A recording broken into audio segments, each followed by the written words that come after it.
Hi, I'm Sean Brown. I'm with the National Association of Residential Real Estate Investment Advisors, and as you know from most of you that have been here before, we go around the country trying to find markets that are ideal for investment opportunity. And just to be clear, we believe that there's investment opportunity in every market, but some people aren't good with the foreclosures, rehabs, and things that are conducive to the Las Vegas market now. So we try to find markets that are either appreciating or providing some kind of cash flow, and then send our clients out that way. An article in this recent edition of Fortune magazine, it's the November 12th issue, and we've got this posted on our website. It's an awesome article about trying to identify which markets are going to be the most resistant to what's going on with the changing prices.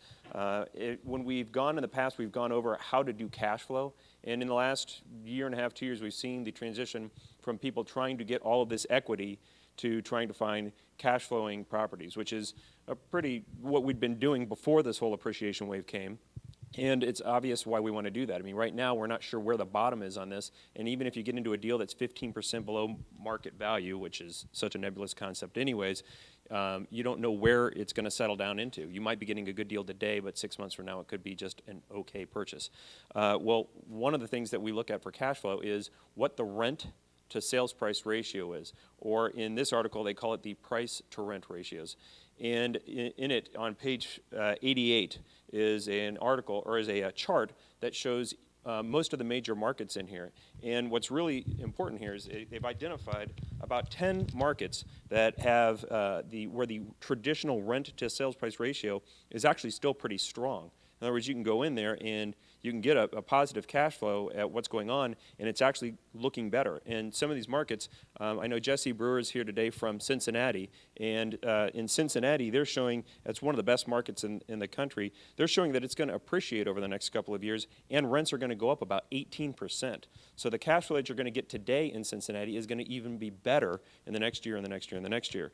The other markets that are like that, I know I happen to be from Ohio, but it's Cleveland, Columbus, and Cincinnati are really good markets.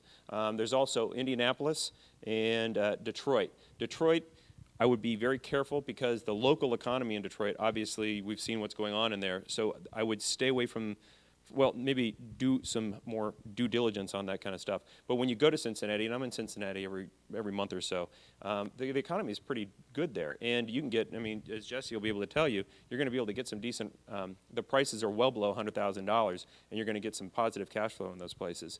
And another thing that you should note is Glenn has done a really good job of pulling each of these markets in here. When everything was so flashy, and there was Phoenix and Vegas and Albuquerque and Florida and all this stuff going on, yeah, we saw these opportunities from there, but Glenn has been consistent in bringing places from Indianapolis and Cleveland. He brought in Kathleen Solomon about 3 months ago. She's up in Cleveland, so if you want to contact in Cleveland, you can get with Glenn and he can give you Kathleen's information. He also brought in Todd Roberts from Indianapolis in one of our very first meetings, and he can give you contact there. Cincinnati, of course, Jesse Brewer is here today, and you can talk to him.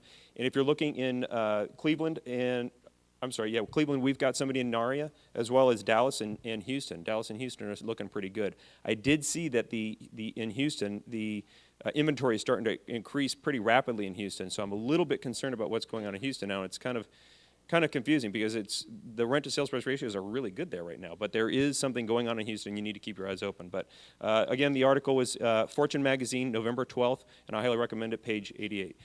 You can check for a link to this article without getting the magazine. You can find it on naria.com, narreia.com, and it's one of the articles posted on the right-hand side. Thanks.